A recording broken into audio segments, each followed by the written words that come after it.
podcast ninja sobre Big Data, episodio 99. Grandes éxitos de la inteligencia artificial en industria y política, edición 2024.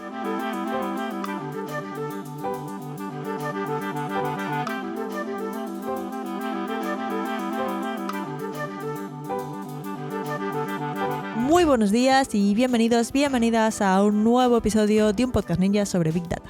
El podcast en el que hablamos de Machine Learning, de analítica de datos, de inteligencia artificial y de todo lo relacionado con el Big Data y el mundo de los datos.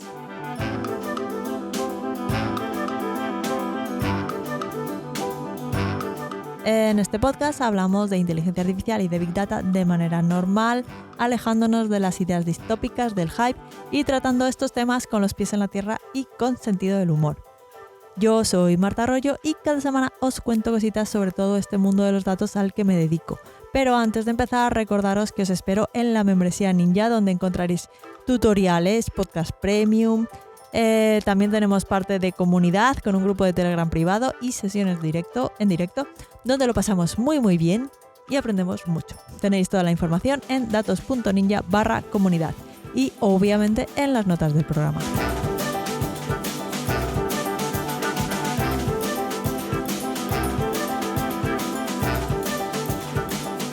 Hoy seguimos pegándole un repaso al estado de la inteligencia artificial durante este 2024, como ya va siendo tradición durante el último mes del año en nuestro podcast.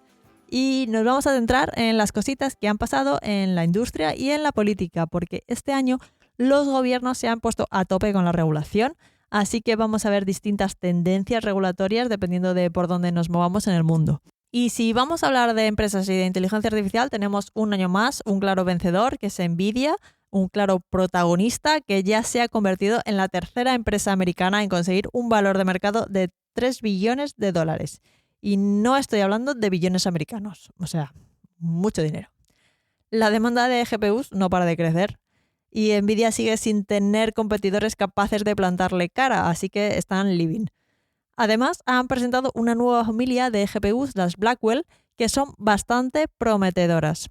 Las nuevas GPU Blackwell B200 y el Superchip GB200 que combina, atención, dos GPUs Blackwell B200 con una CPU Grace interconectadas mediante un NVLink C2C. Todo esto ofrece un ancho de banda de 900 gigabits por segundo. O sea que el Superchip pues, es bastante súper. Llega la Navidad, no sabéis qué pedir por Reyes, no dudéis más. Un Superchip de GB200 que solo cuesta en torno a los $60.000, nada más. Lo tenéis claro. Eso sí, muy bien os tenéis que haber portado para que os lo traigan. Bueno, pues estas nuevas GPUs de la familia Blackwell ofrecen mejoras significativas en rendimiento y además reducen el coste y el consumo energético hasta 25 veces en comparación con la GPU H100. Luego, por su parte, los competidores de Nvidia como AMD e Intel pues están intentando ganarse un lugar, pero de momento el dominio de Nvidia parece inquebrantable. Sin embargo, no todo el mundo está convencido del valor actual en bolsa de Nvidia. Algunos analistas señalan que la escasez de GPUs ha disminuido y que pocas empresas están generando ingresos constantes a partir de todo este boom de la inteligencia artificial generativa. Incluso cuestionan si la infraestructura de Big Tech será suficiente para justificar su valoración. Pero bueno, a pesar de estas dudas, el mercado parece optimista y respalda la idea de que Nvidia podría valer decenas de billones en la próxima década. Pero bueno, eso ya lo iremos viendo. Lo que sí que es verdad es que de momento Nvidia va como un cohete en valor de mercado. Y esto también hace que, por otro lado, las grandes empresas tecnológicas, que son bastante adictas a las GPUs de Nvidia, quieran quitarse un poquito de esta adicción, por lo que llevan tiempo desarrollando su propio hardware. Y entonces, últimamente están acelerando estos esfuerzos porque se han dado cuenta de que dependen mucho de Nvidia. Un ejemplo de esto es Google, que tiene sus TPUs y que recientemente presentó el Axion, no sé muy bien. Un chip basado en arquitectura ARM y diseñado para cargas de trabajo generales que estará disponible en Google Cloud y que promete un rendimiento un 30% superior a las instancias basadas en ARM más rápidas del mercado. Luego Meta, por su parte, ha lanzado la segunda generación de su acelerador interno para inferenciar la inteligencia artificial o los modelos de inteligencia artificial, que lo que hace es duplicar la capacidad de cómputo y el ancho de banda en memoria en comparación con su versión anterior. Actualmente lo utiliza para algoritmos de clasificación y recomendación, pero tiene planes de expandirlo a áreas de entrenamiento de inteligencia artificial generativa en el futuro. En cuanto a OpenAI, está reclutando talento del equipo de TPUs de Google y ha iniciado conversaciones con Broadcom para desarrollar su propio chip de inteligencia artificial. Además, es sabido que Sam Altman parece estar en negociaciones con grandes inversores, incluido el gobierno de los Emiratos Árabes Unidos, para financiar una iniciativa multimillonaria que impulsará la producción de chips. Así que, como veis, las grandes empresas, las Big Tech, están intentando quitarse un poco la dependencia que tienen de las GPUs de Nvidia y están intentando a ver si consiguen una salida. Si todo esto de las GPUs, las TPUs y por qué Nvidia es tan importante para el desarrollo de la inteligencia artificial os pilla así como de nuevas, os voy a dejar enlazado un episodio en el que os contaba todas estas cositas, por si os queréis escucharlo y lo entendéis un poco mejor. Luego, también relacionado con esto de las GPUs está el tema de China, porque si recordáis del año pasado, el gobierno estadounidense tenía capadas las exportaciones de los modelos más potentes de GPUs de Nvidia a China para asegurarse un poco el dominio de los modelos de inteligencia artificial. Si los chinos no tienen poder de computación para entrenar modelos, pues esa ventaja que tienen los americanos. Y como Nvidia es una empresa americana, pues ya hemos visto además que es el fabricante de GPUs por excelencia, pues eso, solo hay que unir los puntos. Así que lo que hace el gobierno americano es que los controles de exportación sean cada vez más estrictos, lo que ha obligado a los fabricantes a repensar sus estrategias y poder crear chipsets específicos que cumplan con los requisitos de exportación y así pueden seguir vendiendo al mercado chino, porque evidentemente Nvidia no quiere dejar de vender. Pero si el gobierno no le deja exportar cierto tipo de GPUs, pues crea un modelo nuevo y ya está, que cumpla con los requisitos de exportación y las vende y ya está. Y bueno, esto también, por otra parte, le ha salido un poco regular al gobierno de Estados Unidos porque Nvidia pues creó la GPU H20 para cumplir con las restricciones, pero lo optimizó este chipset para tareas de inferencia. Y aunque en teoría es menos potente que GPUs como la H100, pues resulta que es un 20% más rápido en tareas de razonamiento, como las tareas estas que hablábamos la semana pasada del modelo 1 de OpenAI, pues esas. Pues este chipset, así, nada, ha salido como un 20% más rápido. Y este sí que lo pueden exportar. Así que les ha salido regular el tema. De todas maneras, la importancia de China en el negocio de centros de datos de Nvidia también ha disminuido, pasando de representar el 20% antes a cifras mucho menores al 10% en la actualidad. Y a pesar de las restricciones de exportación impuestas por Estados Unidos, los laboratorios de inteligencia artificial chinos están encontrando formas de acceder a estos tipos de hardware sin necesidad de importarlos. Por ejemplo, una de las vías más comunes es el alquiler de acceso a hardware, a GPUs, en el extranjero. Por ejemplo, ByteDance, que es la empresa de TikTok, utiliza Nvidia H100 pues alquilados a través de Oracle en centros de datos en Estados Unidos, y empresas pues como Alibaba y Tencent están explorando la posibilidad de establecer sus propios centros de datos en territorio estadounidense. Ellas son empresas chinas, pues se montan un centro de datos en Estados Unidos, ahí pueden poner todas las GPUs Nvidia que quieran y ya está, a entrenar modelos tranquilamente.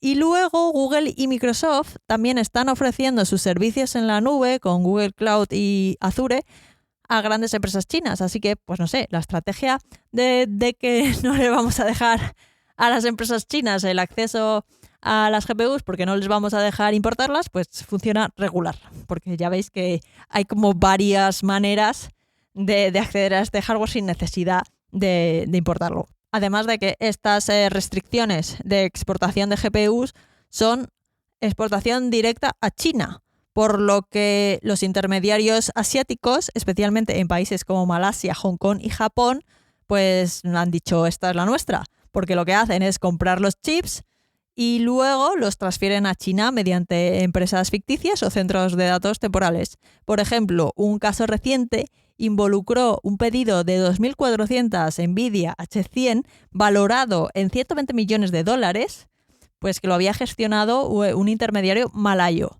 Y aunque, bueno, de hecho cogió las GPUs, las instaló en servidores en un centro de datos temporal cerca de la frontera de Singapur porque los técnicos de Nvidia tenían que ir a ver la instalación. Nvidia lo inspeccionó y luego, una vez hecho esto, en un momentito, desmontaron el chiringuito y los servidores acabaron en China a través de Hong Kong. O sea que, como veis, pues no sirve mucho.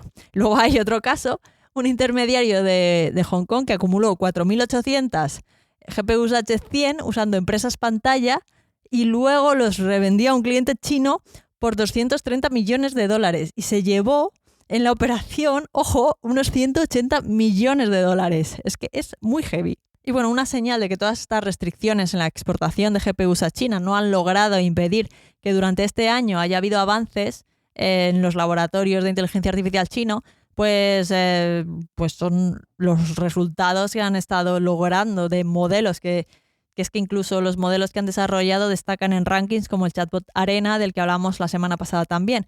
Y además, no es que destaquen en cualquier tarea, sino en las de matemáticas y programación, que son como los últimos pasos, los últimos avances que han estado haciendo los modelos de lenguaje. Y una de las claves de su éxito, del éxito de los modelos chinos, ha sido su enfoque en la eficiencia computacional, porque lo que hacen es estirar al máximo sus recursos frente a las limitaciones en el acceso a GPUs.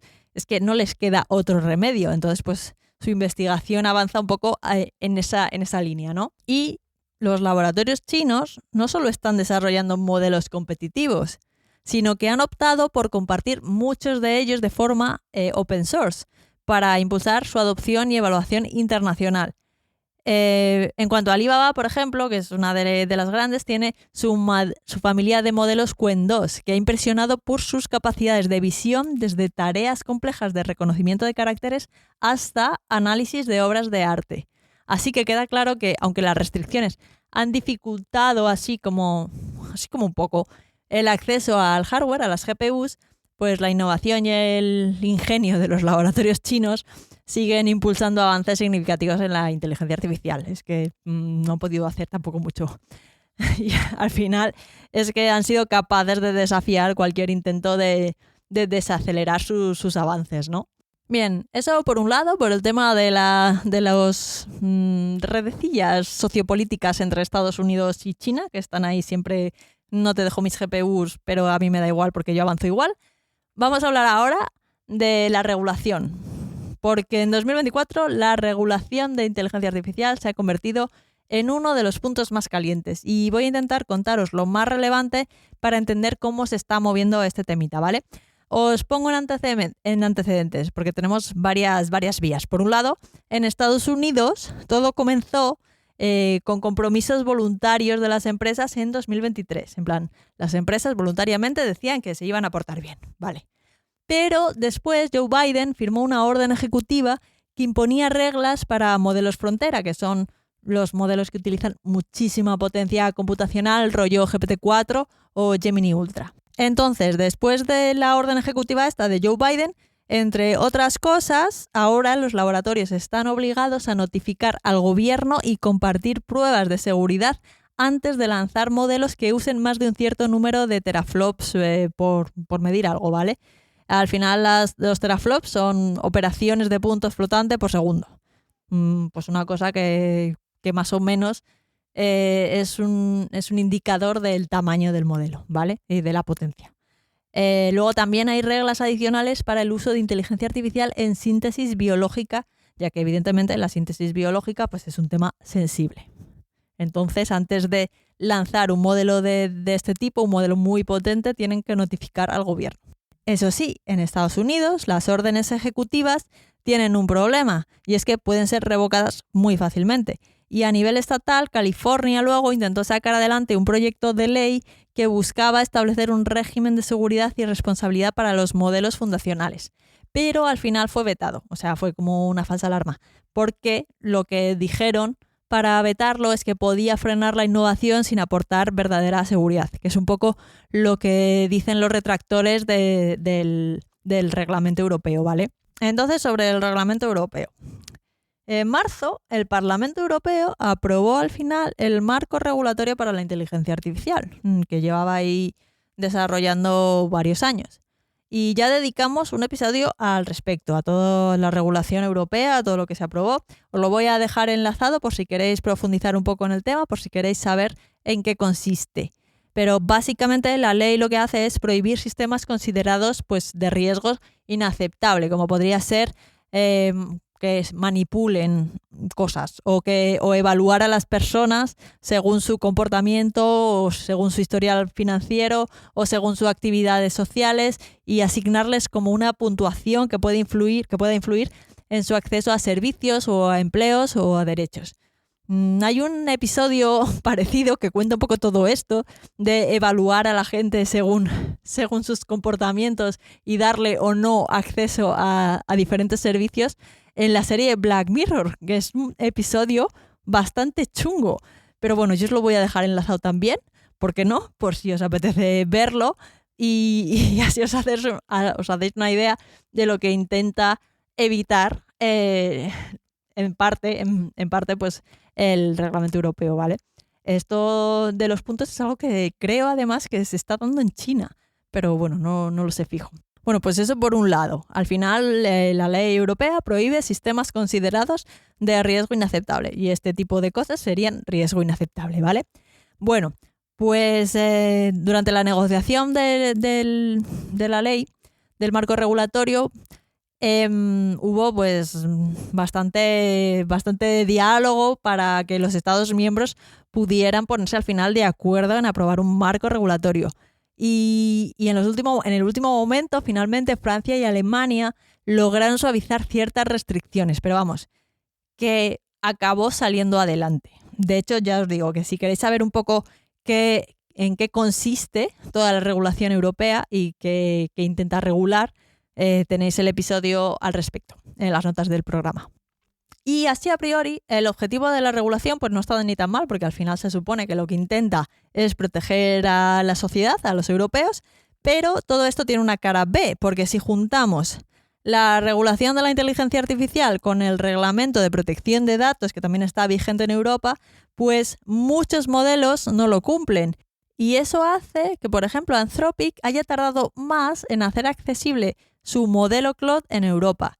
Y luego Meta, por ejemplo, aún no ofrece modelos multimodales de su versión de Llama 3.2 a sus clientes europeos. Así que de Llama 3.2 en Europa, nada de nada. Y no son los únicos, porque Apple dice que pasa de lanzar Apple Intelligence en sus productos argumentando que las exigencias de interoperabilidad no cuadran con su postura sobre privacidad y seguridad. Vamos, aquí es todo un pulso de tú me has puesto esta regulación que me complica la vida, yo no te doy mis productos y es todo ahí un tensar la cuerda. No sabemos en qué terminará. Hay gente que dice que Europa se quedará muy atrás, muy retrasada y volveremos al neolítico. Pero bueno, no sé, es un tema complejo. No sé qué opináis vosotros al respecto. Dejádmelo en los comentarios del episodio que esto siempre lleva a debate. Es que el equilibrio entre innovación, regulación y seguridad no puede ser un debate más abierto, especialmente en 2024. Así que veremos qué nos depara 2025 al respecto. De momento, lo de la protección de datos, ojo con esto, sirve para que Meta no pueda utilizar los posts de los ciudadanos europeos en sus redes sociales, en Facebook o en Instagram, para entrenar sus modelos, o que al menos tengamos la opción de pasar de que lo haga. O sea, puedes indicar que no utilice tus posts para entrenar sus modelos. Porque Meta admitió ante legisladores australianos que ha estado recopilando automáticamente publicaciones para entrenar sus modelos desde 2007, siempre que estas publicaciones evidentemente no estuvieran marcadas como privadas. De hecho, en el Reino Unido, la Oficina del Comisionado de Información pidió a Meta que pausara esta práctica de coger así por defecto todas las publicaciones de los ciudadanos para entrenar sus modelos en junio de 2024, de este mismo año. Pero tras abrir un periodo para que los usuarios pudieran objetar, pues Meta ha seguido haciéndolo y ya está. Y Meta no está sola, o sea, no es la única empresa que hace esto. De hecho, X, que antes lo conoceréis como Twitter, dejó de usar publicaciones públicas de usuarios europeos después de haber tenido una batalla legal al respecto. Y también, no se queda atrás, la Comisión de Protección de Datos de Irlanda ahora está investigando cómo Google utiliza datos de usuarios para entrenar su modelo Gemini. Vamos, que aquí no se libra nadie. En China, luego, por otro lado, tenemos como la otra cara de la moneda. La regulación de la inteligencia artificial está mucho más desarrollada y además es que es más estricta, porque desde 2022 el país estableció directrices para la inteligencia artificial generativa que, aunque comenzaron así como voluntarias, pues ahora son obligatorias. El gobierno, de hecho, supervisa los modelos del lenguaje para garantizar que no den respuestas incorrectas, no me veis, pero estoy haciendo así comillas con los dedos, a preguntas políticas. O sea, no pueden responder cosas que no le guste al gobierno en temas políticos. Eso en China. Y claro, lo que pasa es que tampoco puede parecer que las respuestas están censuradas. Entonces ahí hay una cosa compleja. Así que antes de lanzar un modelo de lenguaje en China, los laboratorios tienen que someterlos a pruebas para ver que cumplen con los requisitos del gobierno chino, ¿vale? Además, China ha prohibido el acceso a plataformas, evidentemente, como Hugging Face, y las ha sustituido por un corpus de valores aprobado por el gobierno con datasets, pues eso, aprobados por el gobierno, no vaya a ser. Y aunque las grandes empresas, al final, empresas como Alibaba o ByteDance, que al final son globales, son empresas globales y tienen recursos para cumplir con estas normativas y a la vez poder saltárselas fuera de China y sortearlas, más que saltárselas, pues las startups chinas no tienen tanta suerte y entonces están muy, muy, muy observadas y analizadas por el gobierno chino, vaya. Eso en cuanto a regulación. Y ya para terminar el episodio de hoy, tenemos un tema importante, porque ya lo hemos hablado en el episodio 55, os lo voy a dejar también enlazado en las notas del programa por si queréis refrescarlo, pero el precio ecológico de entrenar modelos fundacionales. Porque que se entrenen en la nube en realidad no es literal. Al final se entrenan en un centro de datos con sus servidores que consumen energía y es que además consumen muchísima energía. Por lo que sostenibles, los modelos de inteligencia artificial no lo son del todo. Y aunque empresas como Microsoft se han comprometido a que sus emisiones de carbono sean negativas para el año 2030, pues está muy bien el compromiso, pero sus emisiones están yendo en dirección contraria. De hecho, según el informe ambiental de Google para 2024, las emisiones de gases de efecto invernadero han aumentado un 48% desde 2019, mientras que las de Microsoft han crecido un 30% desde 2020. Y todo esto es por el entrenamiento de modelos en su mayor parte, ¿vale? Y además, el gigantesco clúster de 100.000 GPUs H100 que se ha montado xAI se alimenta, al parecer, de generadores a gas, lo que no ayuda nada a mejorar las cifras de emisiones de gases de efecto invernadero. Entonces, lo que las grandes tecnológicas quieren hacer, pues al final son las grandes tecnológicas las que entrenan estos grandes modelos de inteligencia artificial, es moldear una revisión del protocolo de gases de efecto invernadero, que al final es lo que establece las reglas para el cálculo de emisiones. Entonces, la idea es tú moldeas así un poco este protocolo y el resultado es que emites lo mismo o más, pero lo calculan diferente para que parezca que emiten menos. Bueno, no sé. Esto, lo que ya os digo es que la inteligencia artificial necesita mucha energía para funcionar, para entrenar modelos, y eso sostenible, pues de momento, no es. Además, el tema no es lo que emiten ahora, sino lo que pretenden consumir. Mark Zuckerberg ha dicho que los centros de datos del futuro podrían necesitar 1 gigavatio de electricidad, rollo una planta nuclear pequeña, frente a los 50-100 megavatios que consumen actualmente. O sea, multiplicar por 10 o 20. Es brutal. Y Microsoft y OpenAI tienen su proyecto Stargate, que podría requerir hasta 5 gigavatios para su funcionamiento, que es casi lo que produce la presa más grande de Estados Unidos. Es que el impacto de estas necesidades ya se está sintiendo. Es que Microsoft está comprando toda la producción de la planta nuclear de 3 Mile Island, que es una planta nuclear que ha sido reactivada, ya que la red eléctrica convencional no podía sostener una instalación de estas dimensiones, no podía dar suficiente energía para la que necesitaban los centros de datos de Microsoft. Y luego tenemos países como Irlanda, como Alemania, Singapur, China y los Países Bajos que han comenzado a restringir la construcción de centros de datos debido a preocupaciones sobre si van a ser capaces energéticamente de suministrarlos. Por ese lado, ya os digo que no es muy sostenible, no nos vamos a engañar, todo esto de la inteligencia artificial. Y bueno, la verdad es que me sabe un poco mal acabar el episodio con este mal rollo del consumo energético, del entrenamiento de modelos de inteligencia artificial. Me ha quedado un poco oscuro, así como el final, ¿no? Pero creo que es importante ver todas las implicaciones. Personalmente me gusta saber cómo funcionan estos modelos de inteligencia artificial, usarlos, lo que pueden hacer, hacia dónde van, pero es alucinante las implicaciones que está teniendo todo esto de la inteligencia artificial a todos los niveles, a nivel social, a nivel económico, sociopolítico, a nivel ambiental, que así a priori, si no sabes todo esto, pues no ves un poco la relación, no conectas los puntos, pero realmente está teniendo un impacto brutal. Es que a mí personalmente me está de la cabeza, la verdad. Y bueno, eso os cuento por hoy. Os voy a dejar enlazado hoy también el informe completo, por si queréis repasar esta parte de industria y política, que está muy interesante. Y nada, lo que os decía antes, que me encantaría saber vuestra opinión sobre todas estas implicaciones, las implicaciones de la regulación, las implicaciones ambientales. ¿Qué pensáis? ¿Os preocupa? ¿No os preocupa? Contadme. Y a pesar del final un poco oscuro, espero que os haya gustado el episodio y hayáis aprendido algo de valor. No olvidéis dejar un me gusta en iVoox, una valoración de 5 estrellas y algún comentario en Spotify, en Apple Podcast o donde quiera que estéis escuchando esto.